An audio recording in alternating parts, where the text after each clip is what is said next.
This is the LM393. It has one job. It looks at voltages. It tells you which voltage is bigger, and that's it. No brightness, no halfway states, just yes or no.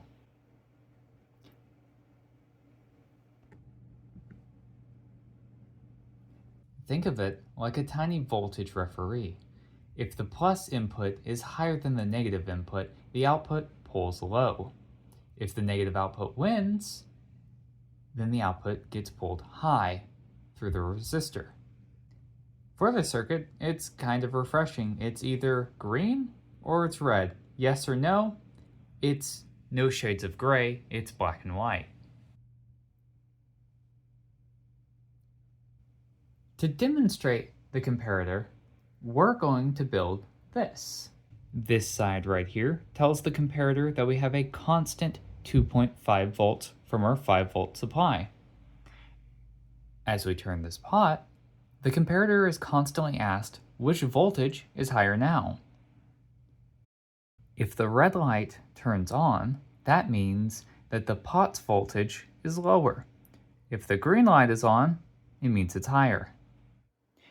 For today's project, all you're going to need is a breadboard, some wires, a 10K potentiometer, an LM393 chip, a 0.1 microfarad capacitor, 2 LEDs, 3 10K ohm resistors, and 2 1K ohm resistors. Now, let's get into the project. Let's clear the board and let us begin.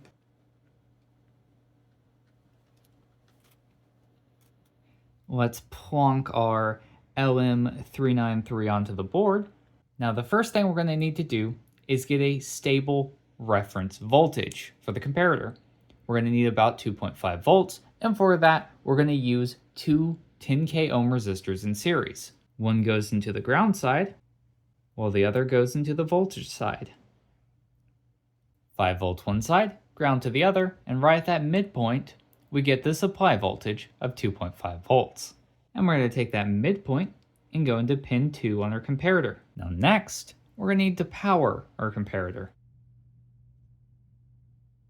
Now let's power the comparator. Pin number 4 goes to ground, while pin number 8 goes to power.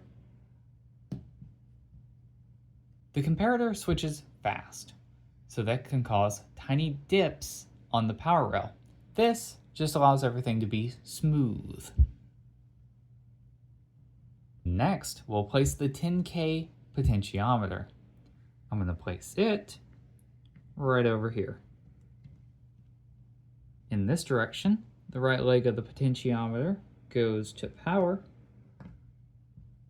while the left side leg will go to ground.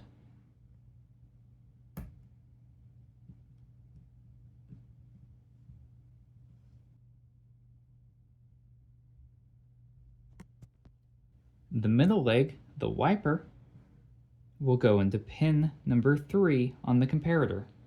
Now the output on this chip is a little different from most logic ICs. It uses something called an open collector transistor. This means that the comparator can pull the output down to ground, but can't push it up.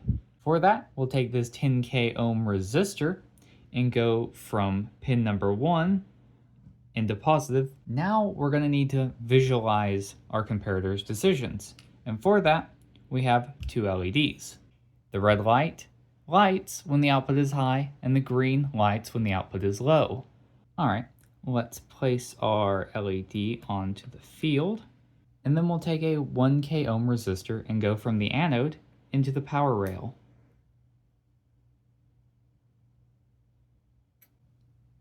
The cathode will come into the first pin on the comparator. And for the red LED, we'll place it onto the board. We'll come from the cathode into the ground rail. Then we'll place down another 1K ohm resistor coming out from the anode. And then from the other side of that resistor, we'll come from there into the first pin on the comparator. Now, because I've used both sides of the power rail, I'll have to connect them together. connecting our 5-volt power supply to the breadboard, we see the green light is on. And turning our potentiometer, we see the red light take over. Right now, the pot is set below 2.5 volts, so the minus input wins and the output is high, so red has taken over.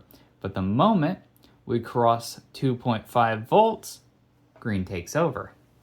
You'll notice it doesn't fade between LEDs. We're not blending signals here, it's a clean switch. It's kind of like your thermostat. Below a certain value, heat turns on. Move above it, heat turns off. There's no kind of warm in the middle. This is what the comparator is designed for, making a decision every time the input crosses. But this is just the starting point. If you want a more clear, controlled transition, you can add hysteresis. That turns the comparator into a Schmidt trigger, great for noisy or slowly changing signals. So that's the LM393 comparator, a tiny chip that compares voltages and makes real-time electrical decisions. And now you've actually seen it think. Thanks for watching. And if you enjoyed this and want to see more projects in the future, please subscribe and give me some feedback on what you want to see. Thanks!